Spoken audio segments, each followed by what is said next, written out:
আসসালামু আলাইকুম। Recipes by village ফুডে সবাইকে স্বাগতম জানিয়ে শুরু করছি। আজ আমি আপনাদেরকে তৈরি করে দেখাবো খুবই মজাদার বরিশালের ঐতিহ্যবাহী দুধ পাকন পিঠা। চলুন দেখে নিই এই মজার পিঠাটা কিভাবে তৈরি করতে হয়। এখানে মেজারমেন্ট কাপের 2 কাপ নিয়েছি দুধ, দিয়ে দিব স্বাদমতো লবণ। দুধটাকে জাল করে বলক তুলে নিয়েছি। এখানে নিয়েছি মেজারমেন্ট কাপের 2 কাপ ময়দা। এখন আমি ময়দার ডো তৈরি করে নিব। এইভাবে ঢাকনা দিয়ে 1 মিনিট রেখে দিব। ফিরে এলাম 1 মিনিট পর। আমি সব সময় এইভাবেই ময়দার ডো তৈরি করি। এখন এইভাবে নাড়াচাড়া করে দিব।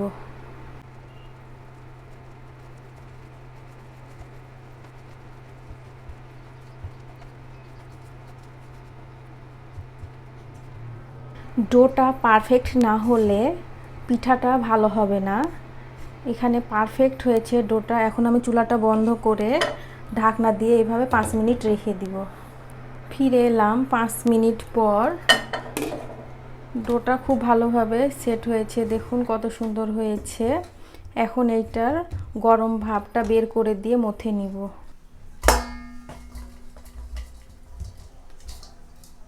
এখন ডোটা মথে নিব।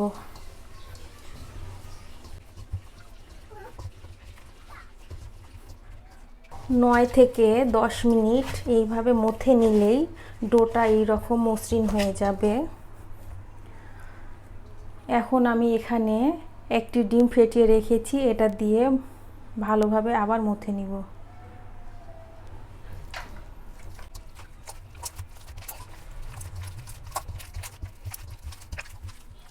ডিম দেওয়ার পর ডোটা এরকম নরম হয়ে যাবে, এতে ভয় পাওয়ার কোনো কারণ নাই।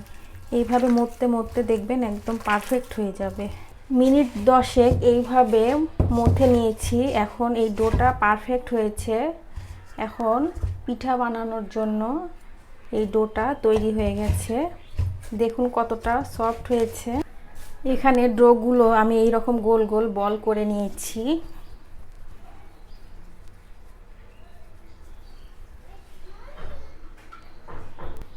এখন পিঠা ডিজাইনের করার জন্য এই রকম একটি চামচ নিয়েছি। এখন এখানে তেল লাগিয়ে দিব। একটা বল নিয়ে এইভাবে চাপ দিব। এই ডিজাইনটাই আমার কাছে ভালো লাগে, সাজ করার কোনো ঝামেলা নেই।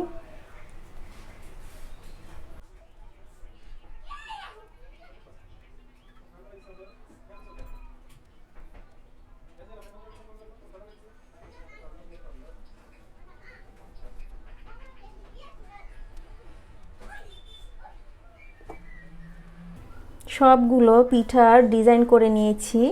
এখন এই পিঠাগুলো ভেজে নিব। এখানে পর্যাপ্ত পরিমাণে তেল নিয়েছি, তেলটা গরম হয়ে এসেছে। এখন আমি এই পিঠাগুলো দিয়ে দিব।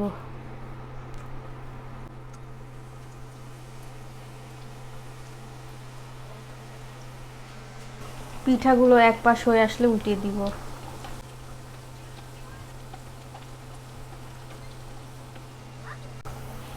পিঠাগুলো উল্টে পাল্টে ভেজে নিয়েছি, সুন্দর কালারও চলে এসেছে।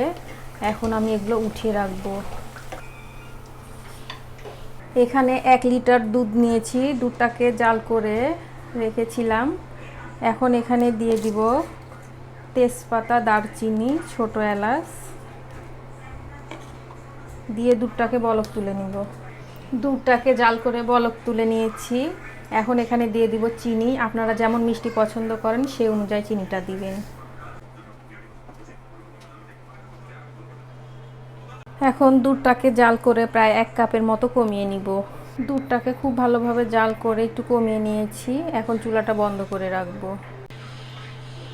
দুধের শিরাটা তৈরি হয়ে গেছে। এখন আমি পিঠাগুলো দিয়ে দিব।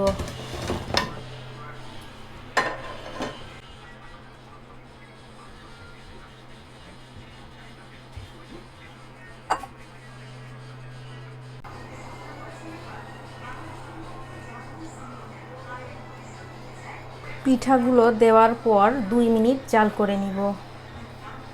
একটা বলক চলে এসেছে। এখন ঢাকনা দিয়ে চুলাটা বন্ধ করে এভাবেই রেখে দিব।